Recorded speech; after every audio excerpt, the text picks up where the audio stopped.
Your Honor, you have already allowed petition 315 CRPC. So let me examine the accused number 1 and 2 as witnesses. Yes, you may proceed.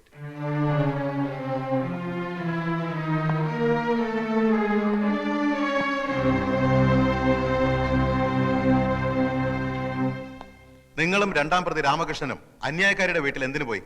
ഞങ്ങൾ താമസിക്കുന്ന വീട്ടിൽ വന്ന് അവർ ഞങ്ങളെ കാപ്പ് കുടിക്കാൻ ക്ഷണിച്ചു, അതുകൊണ്ട് പോയി.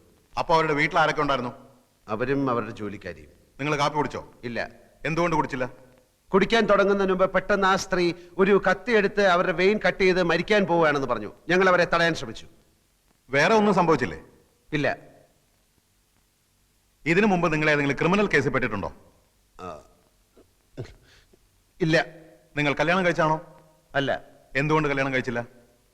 ഒരു സ്ത്രീയെ കല്യാണം കഴിച്ച അവളെ കടപ്പറയിലെ ഒരു ഉപകരണമാക്കി മാറ്റാൻ എനിക്ക് സാധിക്കില്ല എന്നുള്ളതുകൊണ്ട്. സ്ത്രീകളോടുള്ള നിങ്ങളുടെ മനോഭാവം എന്താണ്? സ്ത്രീ അമ്മയാണ്, ദൈവമാണ്. That's all, Your Honor.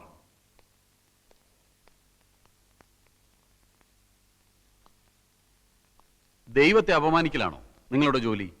എന്റെ ജോലി കഥ എഴുത്താണ്. അല്പം മുമ്പ് നിങ്ങൾ പറഞ്ഞു സ്ത്രീ അമ്മയാണ്, ദൈവമാണെന്നൊക്കെ. അങ്ങനെ പറഞ്ഞ നിങ്ങൾ ഗസറ്റ് ഡിയക്ഷി എന്ന ആഭാസകരമായ ഒരു നോവൽ എഴുതി സ്ത്രീ വർഗത്തെ തന്നെ അപമാനിക്കാൻ ശ്രമിക്കുകയാണെന്ന് ഞാൻ പറഞ്ഞാൽ നിഷേധിക്കാൻ പറ്റുമോ? നോവലല്ല, ജീവിതം. ഓഹോ, സ്ത്രീയെക്കുറിച്ചുള്ള നിങ്ങളുടെ കാഴ്ചപ്പാടല്ലേ ആ നോവൽ എഴുതിയിരിക്കുന്നത്? അല്ല, ഈ ലോകത്ത് നല്ല സ്ത്രീകളും ചീത്ത സ്ത്രീകളുമുണ്ട്. നല്ല സ്ത്രീകളെ നായികമാരാക്കി ഞാൻ ധാരാളം നോവലുകൾ എഴുതിയിട്ടുണ്ട്. പക്ഷെ ഗസറ്റ് രക്ഷയിലെ നായിക ഒരു വൃത്തികെട്ട സ്ത്രീയാണ് എന്ന് മാത്രം. അന്യായക്കാരിയോടുള്ള പക തീർക്കാനല്ലേ നിങ്ങൾ ആ നോവൽ എഴുതിയത്? കാശിന് വേണ്ടിയാണ് ഞാൻ നോവൽ എഴുതുന്നത്. ഗസറ്റ് രക്ഷയിലെ നായികയുടെ ചിത്രത്തിന് അന്യായക്കാരിയുടെ മുഖം എങ്ങനെ വന്നു? അത് ചിത്രം വരച്ച ആളോട് ചോദിക്കണം. നിങ്ങൾ മദ്യപിക്കാറുണ്ടോ? ആ, അത്യാവശ്യം. ഇതുവരെ ഒരു കേസിലും പ്രതിയായിട്ടില്ല എന്ന് നിങ്ങൾ പറഞ്ഞു. മദ്യപിച്ച് അന്യായക്കാരിയുടെ വീട്ടിൽ കയറിയതിന് നിങ്ങളെ പോലീസ് അറസ്റ്റ് ചെയ്തിട്ടില്ലേ? രണ്ടാം പ്രതി രാമകൃഷ്ണന്റെ വീടാണെന്ന് കരുതിയാണ് ഞാൻ ആ വീട്ടിൽ കയറിയത്. എന്ത് കരുതി എന്നുള്ളതല്ല, നിങ്ങളെ പോലീസ് അറസ്റ്റ് ചെയ്തോ ഇല്ലയോ? പോലീസ് അറസ്റ്റ് ചെയ്തില്ല, എന്നെ കൂട്ടിക്കൊണ്ടുപോയി. SIക്ക് സത്യം ബോധ്യമായപ്പോ എന്നെ വെറുതെ വിട്ടു. ഈ സ്ത്രീകൾ തനിച്ച് താമസിക്കുന്ന വീട്ടിൽ കയറി ബ്രേക്ക്ഫാസ്റ്റ് കഴിക്കലാണോ നിങ്ങളുടെ ജോലി? ബ്രേക്ക്ഫാസ്റ്റ് കഴിക്കാൻ തോന്നുമ്പോൾ ആ വീട്ടിൽ സ്ത്രീകൾ തനിച്ചാണോ സംഘം ചേർന്നാണോ താമസിക്കുന്നത് എന്ന് ഞാൻ നോക്കാറില്ല. ഏത് സ്ത്രീ വിളിച്ചാലും നിങ്ങൾ ബ്രേക്ക്ഫാസ്റ്റ് കഴിക്കാൻ പോവോ? ബ്രേക്ക്ഫാസ്റ്റ് മാത്രമല്ല, ലഞ്ചും സപ്പറും ഒക്കെ കഴിക്കാൻ പോകും. വർഷങ്ങളായി മനസ്സിൽ കൊണ്ടു നടന്ന അന്യായക്കാരിയോടുള്ള പക തീർക്കാൻ വേണ്ടിയാണ് നിങ്ങൾ അവരെ മാനഭംഗം ചെയ്യാൻ ശ്രമിച്ചതെന്ന് ഞാൻ പറഞ്ഞാൽ നിഷേധിക്കാൻ കഴിയൂ? കഴിയും. ഞാൻ ഈ സ്ത്രീയെ ആദ്യമായി കാണുന്നത് തന്നെ ഏതാനും ദിവസങ്ങൾക്ക് മുൻപാണ്. ഓഹോ, സ്ത്രീയെ കിടപ്പറയിൽ വെറും ഒരു ഉപകരണമാക്കി മാറ്റാൻ സാധിക്കാത്തതുകൊണ്ടാണ് നിങ്ങൾ കല്യാണം കഴിക്കാത്തതെന്ന് ഇവിടെ പറഞ്ഞു. അതെ. നിങ്ങളുടെ അച്ഛന്റെ പേര് കൃഷ്ണമേനോൻ. അതെ. അമ്മ ലക്ഷ്മിക്കുട്ടി അമ്മ. അതെ. ഇതാരുടെ കല്യാണക്കത്താണ്? ഇതാരുടെ കല്യാണക്കത്താണെന്നാ ചോദിച്ചത്. പറയൂ. എന്റെ കല്യാണക്കത്താണ്. എന്ന് വെച്ചാൽ സ്ത്രീയെ കിടപ്പറയിലെ ഉപകരണമാക്കി മാറ്റാൻ ഇഷ്ടമില്ലാത്ത നിങ്ങളുടെ വിവാഹ ക്ഷണപത്രം. നിങ്ങളുടെ ഭാര്യ ഇപ്പൊ എവിടെ?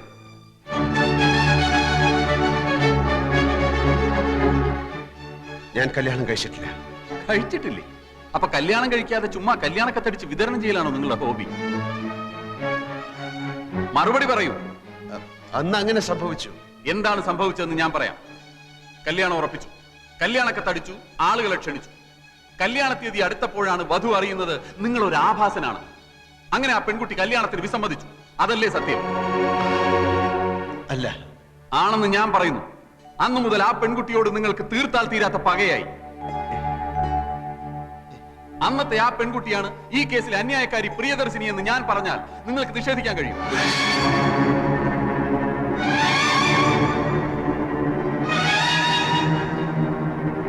ഈ ക്ഷണക്കത്തിലെ വധു പ്രിയ മേനോൻ തന്നെയാണ് അന്യായക്കാരി പ്രിയദർശിനി.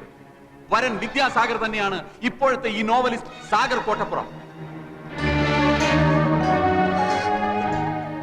യുവർ ഓണർ, അന്ന് തന്നെ നിഷേധിച്ച പെൺകുട്ടിയോടുള്ള മുൻ വൈരാഗ്യം തീർക്കാൻ വർഷങ്ങളായി അവസരം തേടി നടന്ന പ്രതി ഒടുവിൽ ഈ കിട്ടിയ സന്ദർഭം ഇവിടെ ഉപയോഗപ്പെടുത്തുകയായിരുന്നു എന്നുള്ളതാണ് സത്യം.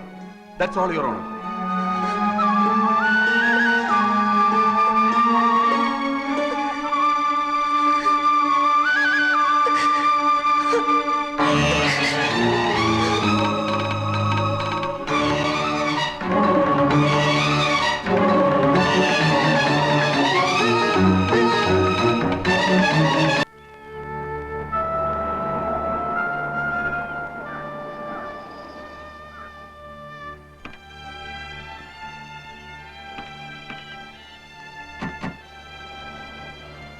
കല്യാണക്കത്തും പൊക്കിപ്പിടിച്ചുള്ള വക്കീലിന്റെ ചോദ്യങ്ങൾ, അന്തം വിടുന്ന നായകൻ ഒരു വശത്ത്, ഞെട്ടിത്തരിക്കുന്ന നായിക മറുവശത്ത്.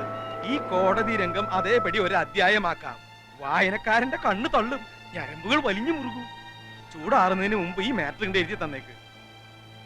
അതിരിക്കട്ടെ, കല്യാണക്കത്തടിച്ചു, കല്യാണം നടന്നില്ല, അതെന്താ കാരണം? അത് പോട്ടെ, 5-6 വർഷത്തിനിടയിൽ വീണ്ടും കണ്ടുമുട്ടിയപ്പോൾ നായകൻ നായികയെ തിരിച്ചറിഞ്ഞില്ല, നായിക നായകനെ തിരിച്ചറിഞ്ഞില്ല. ഈ സിനിമയിലും നോവലിലും ഒക്കെ പഴയ കാലം മറന്നു പോണ ഒരു രോഗമുണ്ടല്ലോ, എന്താ അതിന്റെ പേര്? അമ്ലേഷ്യം അല്ലേ? രണ്ടാൾക്കും അമ്ലേഷ്യം പിടിപെട്ടതാണോ? എന്തെങ്കിലും ഒന്ന് പറ എന്റെ കോട്ടപ്പുറം.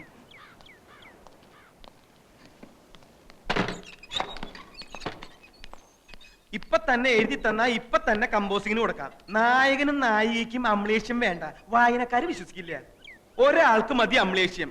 ഗസറ്റഡ് യക്ഷി അധ്യായം 6 അമ്ലേഷ്യം എന്ന ടൈറ്റിലും കൊടുക്കാം. കഴിഞ്ഞ ലക്കത്ത് കഥ എവിടെയാ നിൽക്കുന്നതെന്ന് അറിയോ? എവിടെ നിർത്തിയിരിക്കണേ? ആ, അതറിയാതെ ചുമ്മാ അമലേഷ്യം അമലേഷ്യം എന്ന് പുലമ്പിയിട്ട് കാര്യമില്ല. അമലേഷ്യം അങ്ങനെ ഒരു വാക്കില്ല. പിന്നെ ഈ മറവി രോഗത്തിന്റെ പേരെന്താന്ന്? അതൊന്നും അല്ല ഇവിടുത്തെ പ്രശ്നം. സാഹിത്യകാരൻ ജയദേവനെ അനിത വശത്താക്കി ദിലീപും ജയദേവനും ഈ പ്രശ്നത്തിൽ പൊരിഞ്ഞ അടി നടന്നു. ദിലീപ് മരിച്ചു, ജയദേവൻ ഒളിവിൽ പോയി. അവിടെയാ കഴിഞ്ഞ ലക്കം അവസാനിക്കുന്നത്. അടുത്ത ലക്കത്തിൽ പെട്ടെന്ന് എങ്ങനെ നായകനും നായികയും കോടതിയിലെത്തും? നായകനെ പോലീസ് പിടിക്കട്ടെ. എന്നിട്ട് നായകൻ പോലീസിനോട് പറയുന്നു നായികയുടെ പ്രേരണ മൂലമാണ് താൻ ദിലീപിനെ കൊന്നതെന്ന്. അപ്പൊ നായികയും പോലീസ് പിടിക്കും. അങ്ങനെ നായകനും നായികയും കോടതിയിൽ മുഖാമുഖം നിൽക്കും. വക്കീൽ ചോദ്യങ്ങൾ ചോദിക്കും. പെട്ടെന്നാണ് കഥയിൽ ട്വിസ്റ്റ് വരുന്നത്. അവർ പണ്ടെന്നോ കല്യാണക്കത്തടിച്ചിട്ടും കല്യാണം കഴിക്കാത്തവർ. അമ്ലേഷ്യം. എന്താ കുഴപ്പം? സാറിന്റെ അത്രയും മണ്ടന്മാരല്ല ഇവിടുത്തെ വായനക്കാർ. വായനക്കാർക്ക് അമ്ലേഷം പിടിപെട്ടാലും മതിയല്ലോ. എല്ലാം കോട്ടപ്പുറം തീരുമാനിച്ചോളൂ. പക്ഷെ എന്തെഴുതിയാലും വായനക്കാരന്റെ കണ്ണ് തള്ളണം, ഞരമ്പ് വലിഞ്ഞു മുറുകണം. ഒന്ന് എഴുതി തരൂന്നേ. ഒന്നിങ്ങോട്ട് വന്നേ. എന്തിനാ? അല്ല, ഒന്നിങ്ങോട്ട് വരൂ. കസേര എവിടെ ഇരുന്നോട്ടെ? ആയിരുന്നോട്ടെ. വരുന്നുട്ടോ കോട്ടപ്പുറം. അമ്ലേഷ്യം. ഇയാൾ എവിടുത്തുകാരനാടോ? ചങ്ക് പൊട്ടി നിൽക്കുന്ന ഒരു മനുഷ്യനോട് ഇങ്ങനെയാണോ സംസാരിക്കുന്നത്? കോടതി രംഗം കഥയാക്കണത്രേ. കോടതിയിൽ കണ്ടത് അയാളുടെ ജീവിതമാണ്. അത് തന്റെ അളിഞ്ഞ വാരികയിൽ എഴുതാനുള്ളതല്ല. അളിഞ്ഞ വാരികയോ മഞ്ചാടിയോ? എന്നെ പറഞ്ഞാൽ ഞാൻ സഹിക്കും. വാരികയെ പറ്റി പറഞ്ഞാലുണ്ടല്ലോ. ഇറങ്ങി പോടോ, ഒച്ച വെക്കാതെ. എന്നോട് ഇറങ്ങി പോവാനോ? താൻ ഇറങ്ങണോ ആദ്യം? ഞാനാ ഈ മുറിക്ക് വാടക കൊടുക്കണേ, അല്ല തന്റെ അപ്പാപ്പനെ. നമ്മൾ തമ്മിലുള്ള മുൻപരിചയമൊക്കെ ഞാൻ മറന്നുപോയി. കാരണം എനിക്ക് അമ്നേസിയാണ്. നമ്മൾ തമ്മിലുള്ള ധാരണ അനുസരിച്ച് കേസിൽ അനുകൂലമായ വിധി നേടിയെടുക്കുക എന്നുള്ളതായിരുന്നു ആവശ്യം. അതിന് വേണ്ടുന്നതേ ഞാൻ ചെയ്തുള്ളൂ. ഒരു കാര്യം മാത്രമേ എനിക്കറിയണ്ടൂ. എന്തുകൊണ്ട് ഈ വിവരം നേരത്തെ എന്നോട് പറഞ്ഞില്ല? പറഞ്ഞതുകൊണ്ട് കേസിന് പ്രത്യേകിച്ച് എന്തെങ്കിലും ഗുണം ഉണ്ടാവുമെന്ന് എനിക്ക് തോന്നിയില്ല. മാത്രമല്ല, ഞാൻ മറ്റൊരു രീതിയിലാണ് ചിന്തിച്ചത്.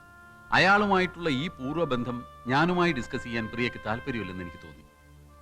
വിവാഹം നിശ്ചയിച്ചിട്ടും പ്രിയ അയാളെ അറിയുമായിരുന്നില്ല എന്ന കാര്യം ഞാൻ ഊഹിച്ചതേയില്ല. പ്രിയയെ അയാൾക്കും അറിയാമായിരുന്നില്ലേ?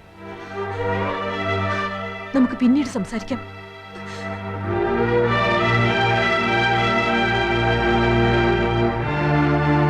സർ, ഇനി ഈ കേസ് പ്രൊസീഡ് ചെയ്യാൻ എനിക്ക് താല്പര്യമില്ല.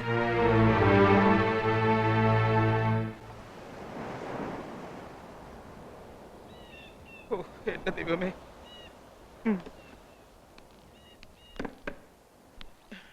അതേ കിടപ്പ് തന്നെ. എഴുതാനുള്ള ഒരു നീക്കവും കാണുന്നില്ല. എന്നെ വേണമെങ്കിൽ ഒന്നുകൂടി തല്ലിക്കോ. എന്റെ സങ്കടം ഞാൻ പിന്നെ ആരോടാ പറയാ? എഴുന്നേൽക്ക കുടിക്കുക കെടുക്കുക, എഴുന്നേൽക്ക കുടിക്കുക കെടുക്കുക. സ്കോച്ച് വേണമെന്ന് പറഞ്ഞപ്പോ അതും വാങ്ങിച്ചു കൊടുത്തു. രൂപ എത്രയാ പൊടിച്ചത്? തഹസിൽദാർ സാറിന് അറിയോ? ഈ നാട്ടിൽ വേറെ എഴുത്തുകാരില്ലഞ്ഞിട്ടല്ല. MT വാസുദേവൻ നായരും മഞ്ചാടിക്ക് ഒരു നോവൽ എഴുതി തരാന്ന് പറഞ്ഞിട്ട്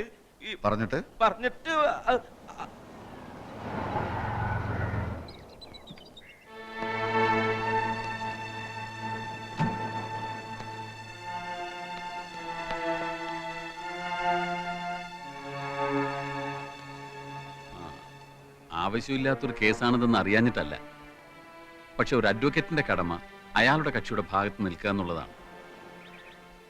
കോടതിയിൽ സത്യം ബോധിപ്പിച്ച് പ്രിയദർശിനി കേസിൽ നിന്ന് പിൻവാങ്ങുകയാണ്. കേസിൽ നിന്ന് പിൻവാങ്ങുകയോ? അതെന്തിന്? സത്യത്തിൽ അതൊരു കള്ളക്കേസാണല്ലോ മിസ്റ്റർ സാഗർ. മിസ്റ്റർ സാഗർ?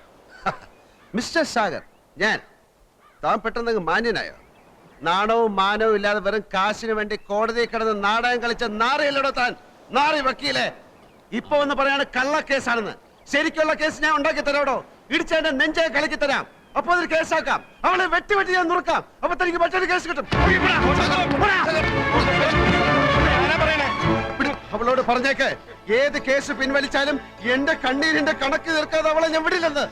സാഗർ, സാഗർ, പറഞ്ഞു കേക്ക്. സാഗർ, വിടരുത്.